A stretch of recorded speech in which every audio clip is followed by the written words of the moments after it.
Good morning. അപ്പോൾ ഞങ്ങൾ കാലത്ത് തന്നെ പള്ളിക്ക് പോയി. ഞാൻ അങ്ങനെ ഇനി നേരത്തെ എഴുന്നേക്കാറില്ലേ, പക്ഷെ നേരത്തെ എനിക്ക് ഞങ്ങൾ 7 മണിയുടെ കുർബാനയ്ക്കകത്ത് പോയത്. അങ്ങനെ ഞങ്ങൾ വീട്ടിലെത്തിയപ്പോൾ ഞാൻ വിചാരിച്ചു എനിക്ക് കുറച്ച് കാര്യങ്ങൾ കാണിച്ചു. ഇതൊക്കെ നിങ്ങൾ കണ്ടിട്ടുണ്ടാ? ഞങ്ങളുടെ ഇവിടെ ഇങ്ങനെ കണ്ണീരുന്നാട്ടോ പറയാ. എന്നിട്ട് ഞങ്ങൾ ചെറുപ്പത്തിൽ ഈ സാധനം കണ്ണിലൊക്കെ വെച്ചിട്ടേക്കും കണ്ടോ. പണ്ടൊക്കെ ഞങ്ങളിത് മഴ പെയ്ത് കഴിഞ്ഞത് പൊട്ടിക്കാനായിട്ട് പോകും. ഇവിടെ ഇങ്ങനെ വേലിയുടെ ഇതൊക്കെ കുറേ ഉണ്ട്. ഇവിടെ ഒരു കുറച്ച് വർഷം മുന്നേ റംബൂട്ടാൻ വെച്ചിട്ടുണ്ടായിരുന്നു കേട്ടോ. ഇത് വെക്കുന്ന സമയത്ത് ഇത് തന്ന ആൾ പറഞ്ഞത് ഇത് സീഡ്ലെസ് ആണ് അങ്ങനെയൊക്കെയാണ് പറഞ്ഞത്. പക്ഷെ ഇതിന് നല്ല വലിയ കുരുവൊക്കെ ഉണ്ട്, പക്ഷെ നല്ല മധുരം ഉണ്ട് കേട്ടോ. ഇത് പഴുത്തിട്ടില്ല.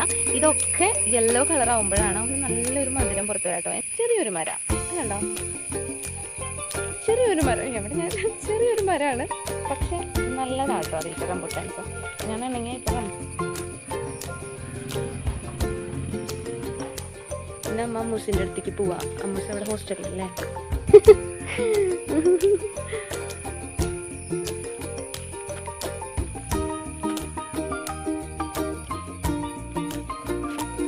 ആളുടെ ഒരു സ്വപ്നമാണ് ആ കുളം എന്ന് പറയണത്. നമ്മുടെ വീട്ടിൽ പണി കഴിഞ്ഞിട്ടുള്ള ഫുൾ ടൈം പപ്പ ഇപ്പോൾ കുളത്തിൻ്റെ ഉള്ളിലാണ്. അല്ലെങ്കിൽ വീട്ടിൽ വന്ന് കിടന്നുറങ്ങാറുള്ള മനുഷ്യനാണ്. ഇപ്പൊ കുളത്തിൻ്റെ ഉള്ളിൽ തന്നെയാണ്. വീണ്ടും ഒരു ചെറിയ വളർച്ച നോക്കിയിട്ട് അത്രയും ഫുൾ ഹാപ്പി ആയിട്ടാണ് ആളെ കുളത്തിലിരിക്കുന്നത് കേട്ടോ. ഒരു 3 വർഷമൊക്കെ ആയിട്ട് ആളാ കുളത്തിന്റെ പുറകെയാണ്.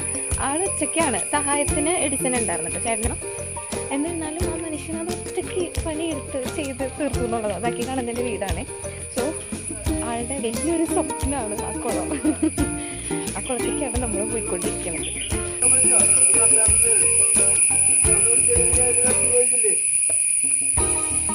എടുത്തിന്റെ ചുറ്റിയും പണി കാണുന്നത്. ഇനിയും കുറെ മീൻ ഇടാനായിട്ട് നമ്മൾ പ്ലാനൊക്കെ ചെയ്യുന്നുണ്ട്. ഇപ്പൊ മീൻ ഇട്ടിട്ട് ഒരാഴ്ചയായി കാണുമല്ലോ. അപ്പൊ ഒരാഴ്ച അപ്പ അങ്ങനെ വീഡിയോയുടെ മുന്നിലൊന്നും വരാത്ത ആള് ഫോട്ടോ എടുക്കുവാണെങ്കിൽ തന്നെ എങ്ങനെ ഇപ്പൊ ഫോട്ടോ അങ്ങനെയൊക്കെ ചോദിക്കുന്ന ആളാണ്. പക്ഷെ ആള് ഞാൻ വെറുതെ ചോദിച്ചപ്പോ വീഡിയോ എടുത്തോട്ടെ. അപ്പോഴേക്കും ആള് എടുത്തോ എന്നൊക്കെ. Okay bye.